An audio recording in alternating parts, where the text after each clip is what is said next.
In the year 1492, the most powerful man in Florence lay dying. He held no crown. He commanded no army of his own. His title was simply citizen. And yet kings wrote to him. Popes owed him their thrones, and the art that would define an age was paid for with his family's money. His family had done something no one had managed before. They had turned a bank into a kind of throne. They bankrolled the Renaissance, placed their sons on the throne of St. Peter, and ruled a republic without ever wearing a crown. They were bankers who became princes. Their name was Medici, and their story is the story of how money, quietly and patiently used, becomes power.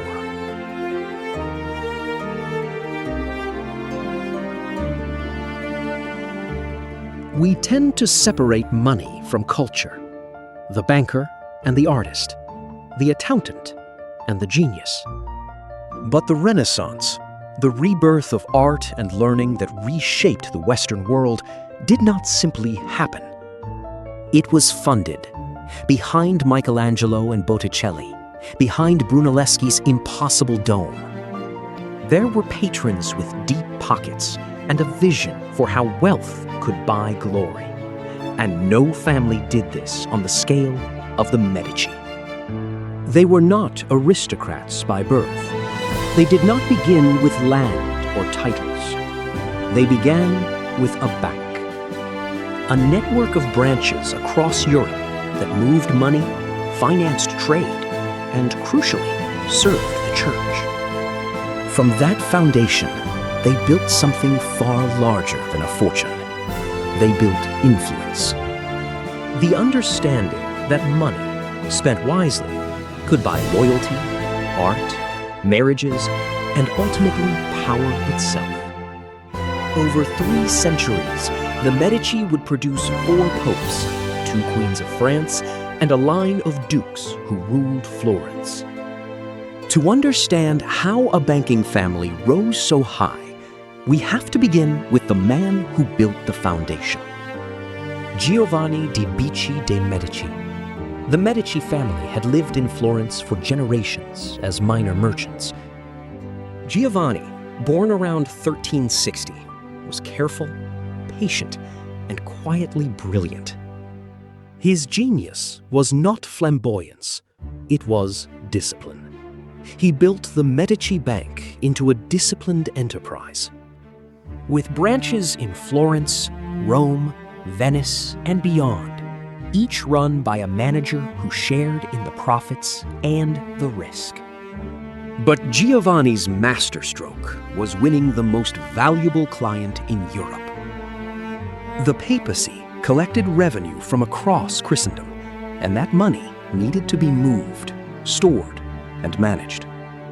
By becoming bankers to the church in Rome, the Medici secured a steady, prestigious income and placed themselves at the very center of European finance.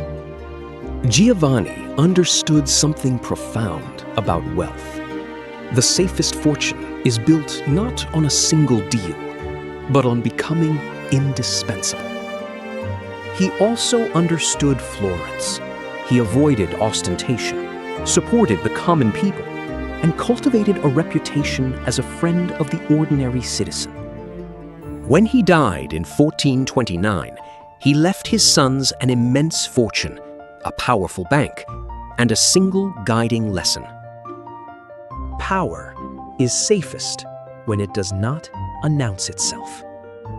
Giovanni's son, Cosimo de' Medici, would turn the family's wealth into something new, political power, exercised almost invisibly. Florence was, in theory, a republic, governed by its citizens and deeply suspicious of any one man growing too powerful. Cosimo understood this perfectly, so he ruled without holding office. He worked through influence. He lent money to the right people. He placed allies in key positions. He funded the city's projects and won the loyalty of its people. His rivals once managed to have him arrested and exiled, but Cosimo's money and connections were so essential that within a year, Florence called him back, and his enemies found themselves exiled instead.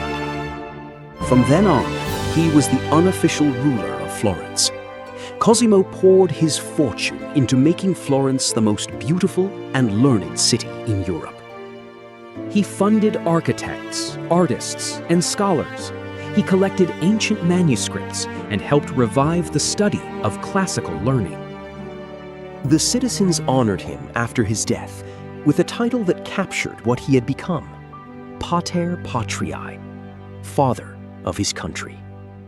He had proven that you do not need a throne to rule. You need only to make yourself the center on which everything depends. The Medici are remembered today not only for their bank, but for what their money created. Under Cosimo, and especially his grandson, Lorenzo, the family became the greatest patrons of art the world had ever seen. They did not simply buy paintings. They sustained the careers of geniuses. The Medici helped fund, in various ways, the towering figures of the age. They helped fund the work of Botticelli. They nurtured a young Michelangelo, who lived for a time in the Medici household. Surrounded by classical sculpture, they drew artists, philosophers, and scholars across Florence into their circle. This was money turned into something that lasts. It was a strategy of glory.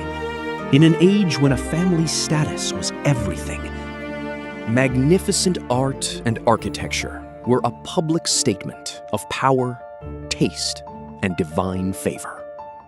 By spending on beauty that would outlast them, the Medici made themselves immortal. They understood that fortunes fade and banks fail. But a dome, a statue, a painting can carry a family's name across centuries.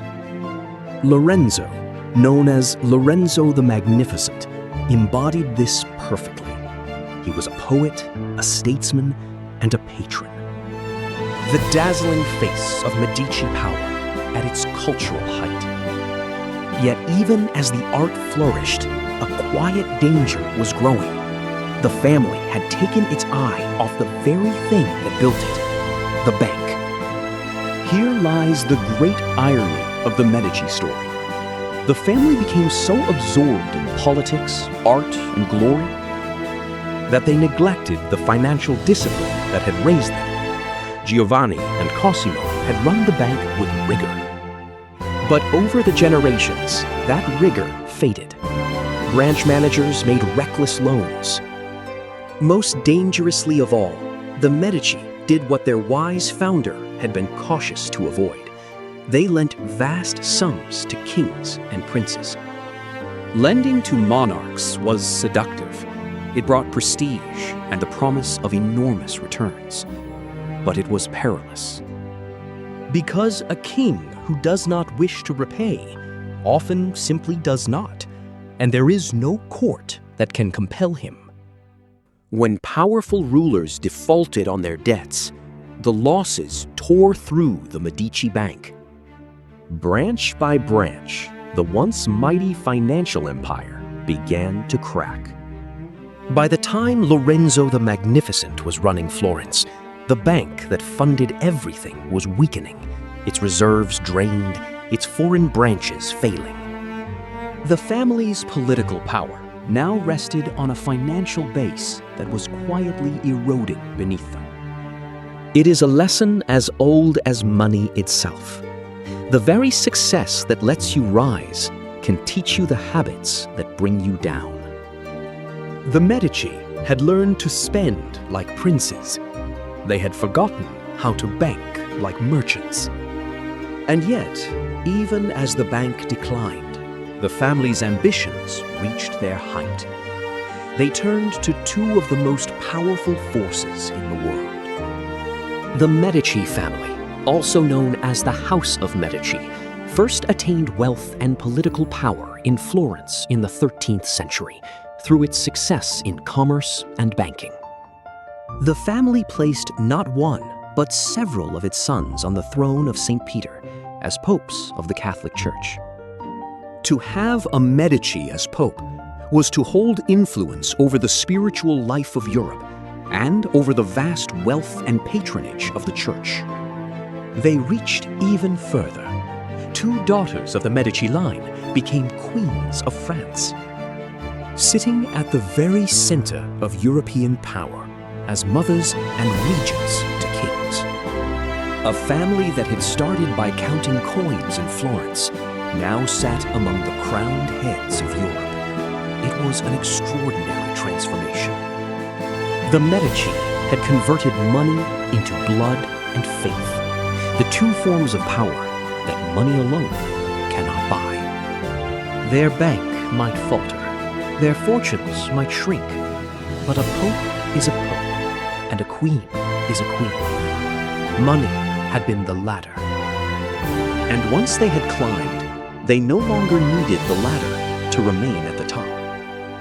Strip away the popes and the paintings, and the Medici story holds lessons about wealth and power that are still true today. First, they understood that money is not the destination. It is the vehicle. Wealth on its own is only potential. They used it to acquire what wealth cannot directly create: loyalty, beauty, legitimacy, and immortality. Second, by financing the powerful and beautifying their city, the Medici made themselves indispensable.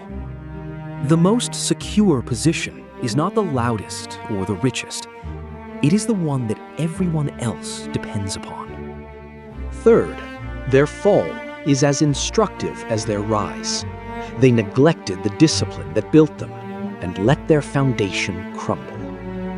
Success made them careless. And fourth, money, used with vision, can be transformed into something that outlives any fortune. They understood, more deeply than almost anyone, how to turn wealth into family, into faith, into art, into permanence. But the dome still stands. The statues still draw millions. And the name Medici still echoes through history. The Medici eventually faded as a ruling house. Their bank closed, their direct line thinned. And after centuries of dukes and grand dukes, the dynasty came to an end.